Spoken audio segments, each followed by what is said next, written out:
अच्छे बच्चे हाँ जी। कैसे बैठेंगे? ऐसे। कल अभ्यास 5F का पहला और तीसरा खंड करा दिया था मैंने पहले का, और बच्चे कह रहे हैं चौथे खंड में समस्या हो गई। तो एक चीज फिर से मैं बता दे रहा हूं, फिर सुन लो। हमें ऐसी दो संख्याएं ज्ञात करनी है जिनका जोड़ ये हो और गुणनफल ये हो, ये मान। तो हमें करना क्या होता है पहले ये समझिए। हम पहले देखते हैं जो गुणनफल वाली संख्या है ये धनात्मक है या ऋणात्मक। अगर ये धनात्मक है तो हमें जोड़ के लाना है, और ऋणात्मक है तो हमें घटा के लाना है। पहली बात फिर समझिए, अगर गुणा वाला पद धनात्मक है तो हमें जोड़ के लाना है, और अगर ये ऋणात्मक है तो हमें घटा के लाना है। पहली बात हो गई। फिर हम देखते हैं इसको कि ये प्लस का है या माइनस का। अगर यहां जोड़ के लाना है तो दोनों पद उस चिन्ह के होंगे जिसका कि ये है, यानी दोनों ऋणात्मक होंगे। दोनों माइनस के होंगे, समान चिन्ह के जुड़ते हैं, तो यहां पर कौन कैसे चाहिए होंगे? दोनों ऋणात्मक। और अगर ये ऋणात्मक होता है अलग अलग चिन्ह के होते तो हम यहां देखते हैं अगर प्लस का बड़ा है तो प्लस की संख्या होगी और माइनस का बड़ा है तो माइनस। इतनी बात समझ में आ गई? अब इसका मतलब ये हुआ यहां पर हमें जोड़ के लाना है तो हमारी दोनों संख्याएं कैसी होंगी? ऋणात्मक। दोनों ऋणात्मक को जोड़ेंगे उत्तर -5 आ जाना चाहिए। तो हम पहले क्या करेंगे? 4 के अभाज्य योग निकालेंगे। 2 दूनी 4, 2 एकम 2, नहीं 4 बराबर हो गया। बल्कि ये लिखने की आवश्यकता नहीं है, 2 गुणा 2 गुणा 1। कई बच्चों ने मुझे दिखाया कि सर देखो हमारा क्यों नहीं आ रहा है, उन्होंने यहाँ पर 4 लिख रखा था। तुम भी लेके आएंगे भाई अभाज्य गुणनखंड तो ये 2 गुणा 2 गुणा 1। फिर हमने कहा सेट बनाएंगे हम। कोई बात नहीं, कैसे भी प्लस का या माइनस का कैसा भी जोड़ ले, बाद में जब हमें संख्या मिल जाए तो हम दोनों कैसा कर लेंगे? माइनस का कर लेंगे। ठीक है, एक पहला सेट ये बनाया और दूसरा सेट ये बनाया। क्या बना? 4 धन 1 बराबर 2 दूनी 4 हो गए, अरे 5 आ तो गया एक ही बार में। यानी कि अगर माइनस का 4 हो और माइनस का 1 हो तो कितना आ जाएगा? 5 आ जाएगा माइनस का। यही तो हमें लाना है, यानी कि a बराबर कितना हो गया? -4 और b बराबर कितना हो गया? -1। देखो -4 की -1 से गुणा करेंगे तो कितना आएगा? 4 एकम 4 और समान चिन्हों के बाद प्लस आगे प्लस कर, और -4 में माइनस का 1 जोड़ेंगे तो कितना आएगा? -5 आगे भी नहीं आएगा। हो गया?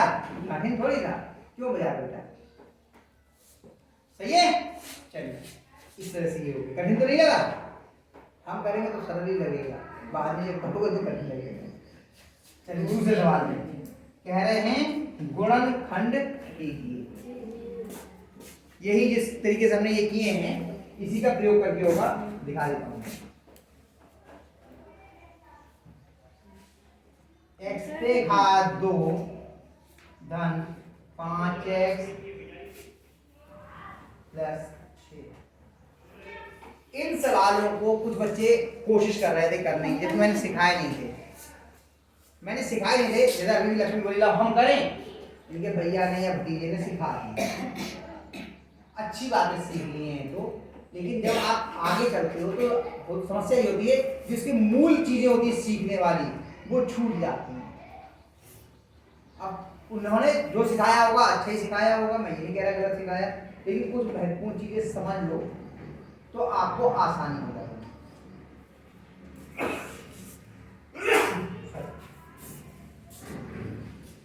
हमने गुणनखंड करने हैं। पहला नियम गुणनखंड का, पहले देखते हैं क्या पूरे में कुछ सर्वनिष्ठ है? नहीं। दूसरा नियम ये है, ये त्रिपद है तो देखिए कि कहीं दो संख्याएं पूर्ण वर्ग के रूप में और दुगना और दोनों के गुणा के रूप में तो नहीं है। तो देखो ये पूर्ण वर्ग के रूप में है ना, तो ये पूर्ण वर्ग है ना ही ये पूर्ण वर्ग है, यानी वो नियम इसमें नहीं है। वर्गों का अंतर भी नहीं है, तो इसमें हम करते हैं मध्य पद को के दो भाग करके सही है, को विभाजित करके तब हम गुणनखंड करते हैं। इसका तरीका क्या है?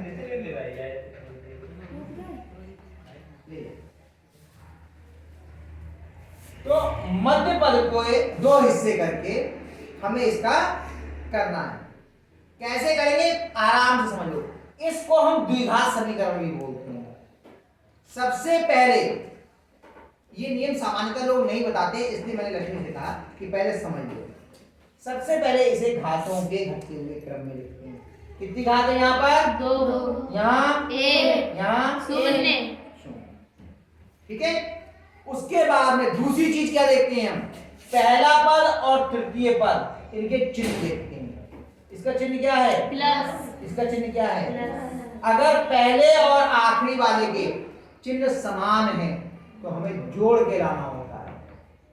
तो हमें जोड़ के, और दोनों के चिन्ह अगर अलग अलग हैं तो हमें कैसे लाना होता है? घटा के। इस नियम को समझ लीजिए, ये अक्सर गलती हो जाती है बच्चों से। अगर पहले और आखिरी वाले का चिन्ह एक सा है तो हम लाएंगे जोड़ के, और दोनों का चिन्ह अलग अलग है तो हम लाएंगे घटा के। अब इनके चिन्ह कैसे हैं? एक से, तो ये हमें जोड़ के लाना है। कैसे लाना है वो समझिए। इसका तरीका ये होता है, यहाँ रफ कार्य जरूर करना होगा आपको। सारा नियम समझ लोगे तो किसी सवाल में अटकोगे नहीं। इसमें फंसते हैं बच्चे। अब मैं इसी में फंसा के दिखाऊंगा अभी आपको। यही सवाल आगे, ये मैं वैसे अगर नहीं भी होता तो भी ये सवाल मैं कराता आपको लिख करके। इसमें देखते हैं कैसे फंसते हैं। 6 2 3 जो आखिरी वाला पद है इसके हमने अभाज्य गुणनखंड कर दिया। 3 एकम 2 गुणा 3 गुणा 1। अब हमें इससे कितने लाने हैं? 5। ये लाना है, ये वाली संख्या। इसके अभाज्य गुणनखंड करके ये वाली संख्या लाना है। बना दे जोड़े। कितना हुआ? 6 माइनस 3 बराबर 5। हो गया या नहीं हो गया? हो गया। 6 में से 1 गया 5। क्या ये सही है? नहीं, क्योंकि हमें कैसे लाना था? प्लस जोड़ के लाना था। ये हमें जोड़ के लाना था। तो ये वाला आपका 5 तो आ रहा है, लेकिन ये गलत है क्योंकि हमें जोड़ के लाना है। यानी कि यहाँ पर क्या होना चाहिए था निशान? 10 का, और यहाँ कितना होना चाहिए था? 7। क्या आया? नहीं आया, क्योंकि ये पहले हमें चेक करना होगा कि ये हमें जोड़ के लाना है या फिर घटा के। मान लो यहाँ पर चिन्ह होता माइनस का, तब वो वाला सही था। 6 में से 1 गया 5, तब वो बात सही था। आ रही बात समझ में? लेकिन हमें कैसे लाना है? जोड़ के, क्योंकि ये चिन्ह प्लस का है। बहुत ध्यान से समझने की बात है, यहीं पे सब चीज समझ में आ जाएगी। ठीक है, हमने किए, ये नहीं आया। फिर दूसरा सेट कैसा बनाएंगे? इसको छोड़ दीजिए, गलत हो गया। अब 2 1 में ले लीजिए और ये दोनों 1 में ले लीजिए। 2 धन 3 एकम, कितना हो गया? 5। पहला पद कितना हो गया? 2, और दूसरा पद कितना हो गया? 3। इतनी बात समझ में आ गई? फिर समझ लीजिए, पहले हमने जो तीसरा पद था इसके अभाज्य गुणनखंड किए, और इसमें जोड़ के या घटा के वो देख लिया। इसमें जोड़ के हमें कितने लाने थे? 5 आ गए। हम पे दोनों पद कौन कौन से आए? 2 और 3। अब कैसे लिखेंगे? x पे घात 2 धन, और लगाएंगे कोष्ठक, अनिवार्य रूप से 2x धन 3x प्लस जो ये लिखा था 5x था, देखो इन दोनों को जोड़ो कितना आ गया? 5x। आगे 1 लाना था हमें। इसी को हमने क्या किया? स्प्लिट कर दिया, विभाजित कर दिया, तोड़ दिया, उसके 2 टुकड़े कर दिए। ये तो क्या कि मध्य पद के टुकड़े करके। ये बात है तरीका धन। इतने में कोई समस्या? फिर हम इस कोष्ठक को खोलेंगे। बराबर x पे घात 2 धन 2x धन 3x धन 6। अब क्या करेंगे? जोड़े बना के इसमें सब लिख लेंगे। पूरे में नहीं, जोड़े बनाएंगे। पहले इन दोनों का जोड़ा और इन दोनों में क्या कॉमन है? x। इन दोनों में क्या कॉमन है? x। इसमें क्या होता है? x धन, इसमें क्या होता है? 2। इनमें प्लस का 3 कॉमन है, इसमें क्या हो गया? x धन 3 दूनी 6। जो कॉमन लेते हैं उससे भाग क्यों करते हैं? अब x प्लस 2 दोनों में कॉमन हो गया, ठीक है? x प्लस 2 दोनों में कॉमन ले लीजिए। x प्लस 2 इसमें x प्लस 2 से भाग के कितना बचा? इसमें x और इसमें x प्लस 2 से भाग के कितना बचा? प्लस का 3। ऐसे सवाल बहुत सारे बच्चे अभी आप लोग को बच्चों उनकी समझ में कम आ रहा है, क्योंकि पहली बार कर रहे हैं।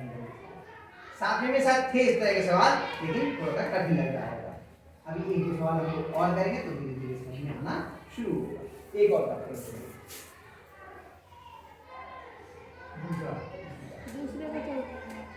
इसी का दूसरा बोलो क्या है? q का 2 क्यों? हाँ हाँ प्लस 6q 6q हाँ 6q प्लस 8 प्लस 7 8 ठीक है। अब हमें ये केवल देखो, पहला काम ये देखते हैं कि जोड़ के लाना है या घटा के। शिवा, जोड़ के लाएंगे या घटा के? क्यों? क्योंकि पहला और आखिरी पद समान चिन्ह के हैं, एक से चिन्ह के। ये भी प्लस ये भी प्लस, अगर ये और ये दोनों माइनस के होते तो घटा, जो तो भी जोड़ के लाते। इनमें एक प्लस होता और एक माइनस होता तो हम घटाते। तो इसे कैसे आएंगे हम? जोड़। अभाज्य गुणनखंड किसके करेंगे बताओ काजल? हाँ जोर से बोलो, किसके करेंगे? 8 के करेंगे, इसके अभाज्य गुणनखंड करेंगे। ठीक, चलिए करते हैं। 2 चौक 8, 2 दूनी 4, 2 एकम 2 गुणा 2 गुणा 2 गुणा 1।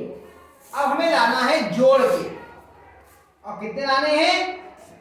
6। ये दिमाग में हमेशा ये 6 लाने हैं। तो हम जोड़े बनाना शुरू करेंगे। पहला जोड़ा क्या बनाते हैं? हमने ये सब एक तरफ कर लिया और एक तरफ कर लिया। कितना? 2 दूनी 4 दूनी 8, 8 धन 1 बराबर कितना हो गया? 9। सही है? कितना लाना है हमें? 6।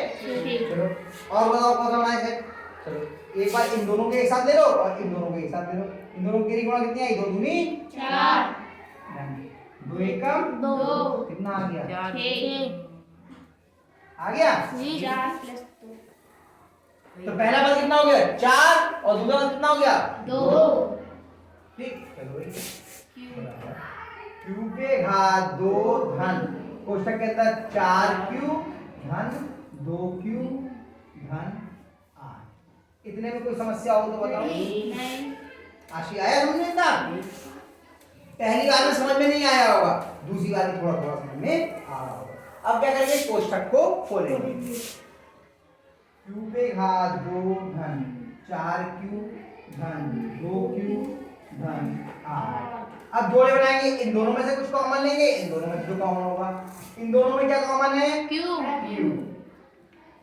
जो दोनों में हो, कॉमन का मतलब जो दोनों में हो। और अगर चर है तो उसकी जो कम घात होती है वो कॉमन होता है।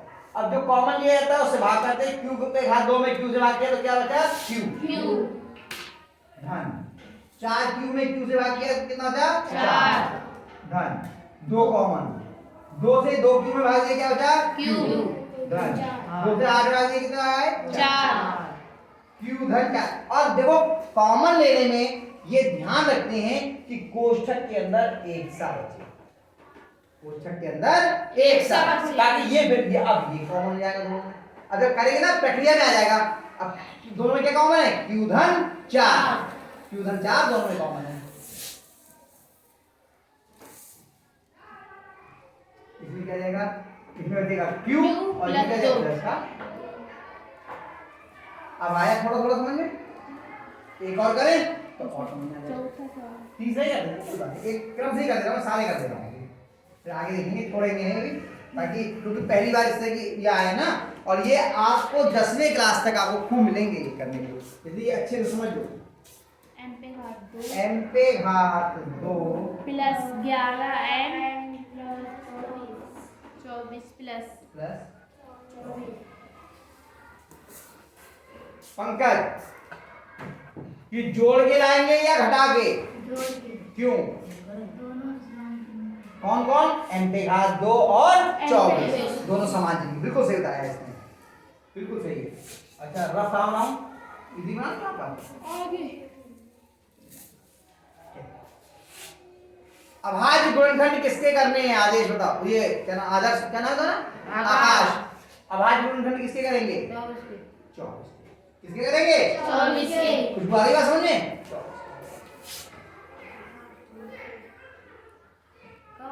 2 एकम 2, 2 दूनी 4, 2 छम 12, 2 तिया 6, 3 एकम 3 क्या हुए? 2 गुणा 2 गुणा 2 गुणा 3 गुणा 1।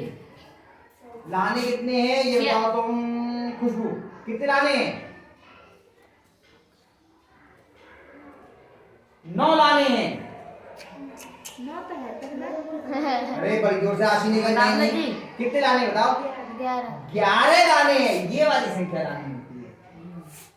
कैसे लाने? जोड़ के या घटा के? जोड़ के। कितने लाने हैं? 11। ठीक है, अब सेट बनाते हैं। पहला सेट वैसे 2 दूनी 4 दूनी 8। अच्छा एक बात और याद रखना, हमें जब जोड़ के लाने हैं तो कभी भी 11 से ऊपर तक जाओ ही मत। एक बार 11 के ऊपर निकल जाएंगे तो जोड़ तो और ऊपर चला जाएगा।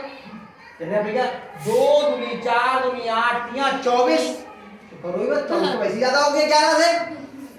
24 तो 11 से वैसे ज्यादा हो गया, उससे और ज्यादा ले जाएंगे तो कहां जाएंगे? 11 कैसे आ जाएगा? 24 में कुछ जोड़ेंगे तो और 24 से भी ज्यादा हो जाएगा, है ना? चल तो वो नहीं चलेगा, कम कर लीजिए। 2 दूनी 4 दूनी 8, इन सबको एक साथ ले लिया। डन। इन दोनों को जोड़ेगा 3 एकम 3 8 आ गया। 11 कितना आ गया? एक ही बार में आ गया। एक ही बार में आ गया ना मनु? आया? आया बेटा?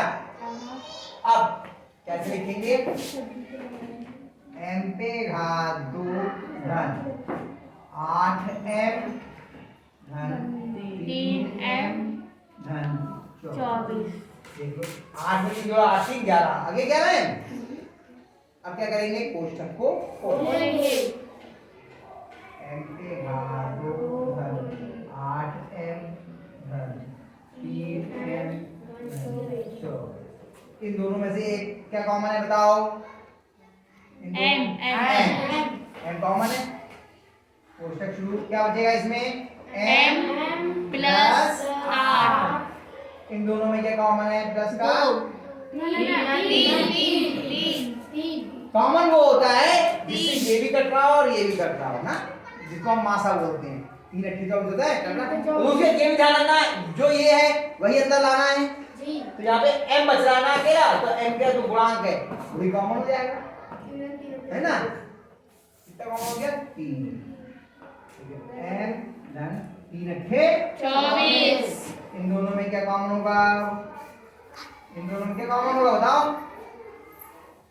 m plus r। क्या कॉमन होगा? m plus r। इसमें क्या बचा? m plus 3। ठीक है, इतनी बात समझ में आई? जी। आज के क्लास में जो भी नहीं था, जो भी बच्चा शादी कर रहे हो घर में, बहन की शादी, सहेली की शादी, बुआ की शादी, उन लोगों का बड़ा नुकसान आज हुआ। बहुत इंपॉर्टेंट सवाल थे, मैं पहले से कह रहा था। सुबह मैंने इसलिए देर से किया, मैंने कहा थोड़ा सा, ठीक है, ताकि ये सवाल सब बच्चों को आ जाए। जो बच्चे आज नहीं थे उन्हें ज्यादा नुकसान हुआ है। बहुत अच्छे और बहुत महत्वपूर्ण सवाल हैं। आप 8वां पास करने का 9वें में भी आपको मिलेंगे, 10वें में भी मिलेंगे और इम्तहानों में भी मिलेंगे। हर 8वें के इम्तहान में भी आता है इस तरह का सवाल, 9वें के इम्तहान में भी आता है और 10वें के इससे मिलकर और बहुत अलग तरह के सवाल भी इस पे आधारित होते हैं। इसलिए आप सब लोग इसको उतार लीजिए, समझ लीजिए और करने का प्रयास कीजिए। कल मैं आपको आगे